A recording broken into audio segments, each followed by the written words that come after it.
سے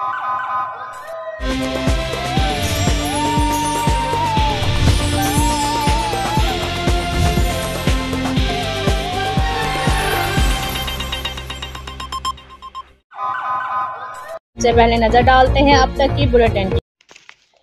پاکستان مسلم لیگ نون ضلع خوشاب کے صدر ڈاکٹر غوث محمد خان نیازی نے کہا ہے کہ پاکستان مسلم لیگ نون قومی تعمیر و ترقی کا منفرد ایجنڈا رکھتی ہے۔ ان خیالات کا اظہار انہوں نے نورپور تھل پریس کلب کے وفد سے P M L N district Khushab کے آفس میں خصوصی گفتگو کرتے ہوئے کیا۔ معروف سوشل ورکر ملک عبدالرؤف سگو اور دیگر سماجی شخصیات بھی اس موقع پر موجود تھیں۔ صحافیوں کے وفد نے ڈاکٹر غوث محمد خان نیازی کو عمرہ کی شہادت حاصل کرنے پر دلی مبارکباد پیش کرتے ہوئے ان کے لیے نیک تمناؤں کا اظہار کیا۔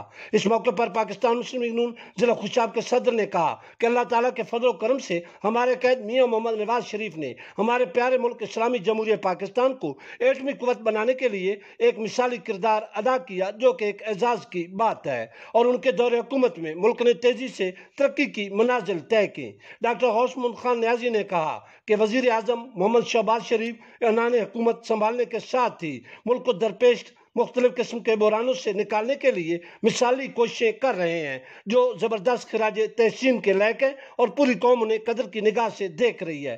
پاکستان مسلم لیگ نون ضلع خوشاب کے صدر نے کہا کہ موجودہ بحرانوں کے باوجود حکومت نے ٹیکس فری بجٹ پیش کر کے قوم کے دل جیت لیے ہیں۔ انہوں نے مزید کہا کہ انشاءاللہ حکومت وطن عزیز کو شاہراہ تعمیر و ترقی پر گامزن کرنے اور عوامی ریلیف کے لیے مثالی کردار ادا کرے گی۔